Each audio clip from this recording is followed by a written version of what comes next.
Father Prince Thekkeppuram നമ്മളോടൊപ്പം ഉണ്ട്. അദ്ദേഹത്തിൽ നിന്നുള്ള വിവരങ്ങൾ നമുക്ക് കേൾക്കാം. ഫാദർ പ്രിൻസ് തെക്കേപ്പുറം, ഏതൊക്കെ തരത്തിലുള്ള ഒരുക്കങ്ങൾ അവിടെ പൂർത്തിയായിരിക്കുന്നു? അരമണിക്കൂർ മാത്രമാണ് ഔദ്യോഗികമായ ചടങ്ങുകൾ ആരംഭിക്കാൻ വേണ്ടിയുള്ളത്. ഒരു എന്തൊക്കെ തയ്യാറെടുപ്പുകൾ അവിടെയുണ്ട്? ഈ അവസാന നിമിഷത്തിൽ അവിടെ നിന്ന് പറയാൻ പറ്റുന്ന വിവരങ്ങൾ എന്തൊക്കെയാണ്? അങ്ങനെ നമ്മൾ കാത്തിരുന്ന ആ മനോഹരമായ നിമിഷം വന്നെത്തിയിരിക്കുകയാണ്. വത്തിക്കാനിലെ സെൻറ്റ് പീറ്റേഴ്സ് സ്ക്വയറിനുള്ളിലാണ് നമ്മളിപ്പോഴുള്ളത്. എനിക്ക് പിന്നിൽ നിങ്ങൾക്ക് നീണ്ട ഒരു ക്യൂ കാണാം. 21 കർദിനാളന്മാരുടെയും നാടുകളിൽ നിന്ന് വന്നിട്ടുള്ള വിശിഷ്ട അതിഥികളും അതുപോലെ തന്നെ വിശ്വാസി സമൂഹവും, ആയിരക്കണക്കിന് വരുന്ന വിശ്വാസി സമൂഹവും ബസിലിക്കയ്ക്കുള്ളിലേക്ക് കയറിക്കൊണ്ടിരിക്കുകയാണ്. ഒരുക്കങ്ങളെല്ലാം പൂർത്തിയായിരിക്കുകയാണ്. മാർപ്പാപ്പയോടൊപ്പം 21 പുതിയ കർദിനാളന്മാരും പ്രാർത്ഥനയിലും ധ്യാനത്തിലുമാണ്.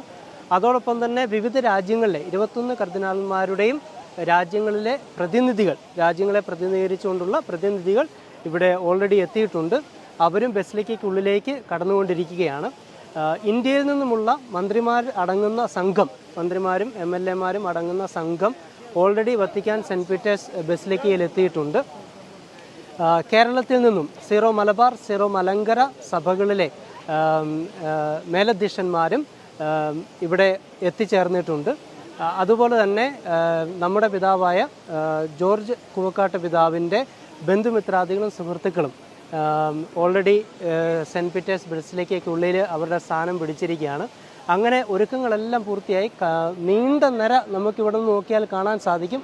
നമ്മുടെ പുറകിൽ വളരെ ടൈറ്റായിട്ടുള്ള സെക്യൂരിറ്റി ചെക്കിങ്ങിന് ശേഷം മാത്രമാണ് സെൻറ്റ് പീറ്റേഴ്സ് സ്ക്വയറിലേക്ക് ആളുകളെ കടത്തി വിടുന്നത്.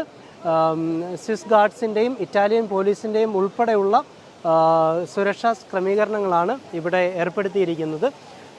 ഇന്ന് കാലാവസ്ഥ രാവിലെ വളരെ നല്ല തണുപ്പായിരുന്നു. 6 ഡിഗ്രി മാത്രമായിരുന്നു രാവിലെ ഉണ്ടായിരുന്നത്.